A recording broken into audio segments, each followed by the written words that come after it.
Hello and thank you for choosing to watch my video. I wore this shirt today to bring back memories. I bought this shirt at Tyson's Corner Mall in Virginia and it brings back memories. I want to ask a question. How many of you remember Alain Greenspan? And how many of you remember Joseph Cohen? How many of you remember Henry Blajet?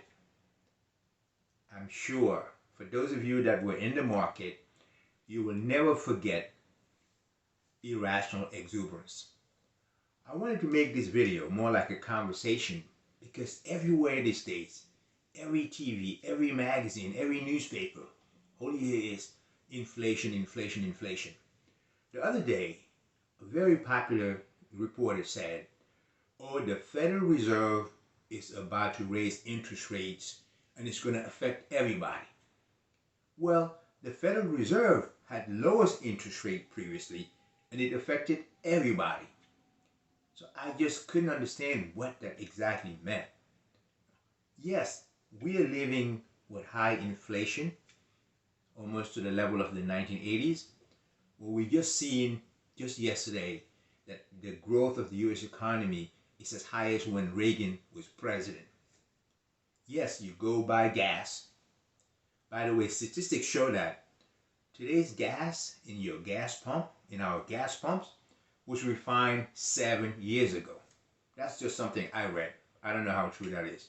But the fact is, yes, people do take advantage of lack of supply and higher demand. Now, if you remember last year, an example of a loaf of bread that was for $1. Today you may pay $1.10. That's a 10% inflation. Now, imagine if the federal government and Congress and the whole organization the government did not make available to the world a rescue plan. I don't think you would be disputing or be not so happy whether your last year's dollar be worth 90 cents. You wouldn't have the dollar in your pocket. I think really if you have to look back and realize that what we just been through from March of 2019, inflation is the least of the struggle. It's the least that we should be so much stressed about. Because if we didn't have inflation, it wouldn't be the opposite of inflation, which is stagflation. I think it would have been a depression. 20 million Americans would not have been able to pay for food. They would not have paid for food. Now, if you go to the grocery store and you realize that you're paying 10 cents more than you paid, you should be appreciative because at least you have the 90 cents from $1 from last year's dollar. Inflation today is just in response to what was necessary for us to survive one of the worst times. Just think about it.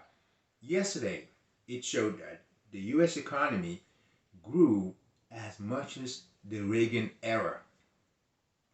We are on our way back. But through that struggle, we have to overcome inflation. With inflation, when the Fed raises rate, you spend less. You buy less cars because the cost to borrow money to buy a car would be more expensive. You buy less, you spend less, you buy less houses because the interest rate to buy a house is more expensive. The Federal Reserve, just like when it lowered the interest rate to fuel the economy so we can recover, needs to put the brakes on by raising the interest rates. Obviously, I'm not speaking as Alain Greenspan, but I asked you initially how many of you remembered Henry Blajet? How many of you remembered irrational exuberance? Let me tell you, those of us who were in our early 20s, that changed the course of history. For me, it did.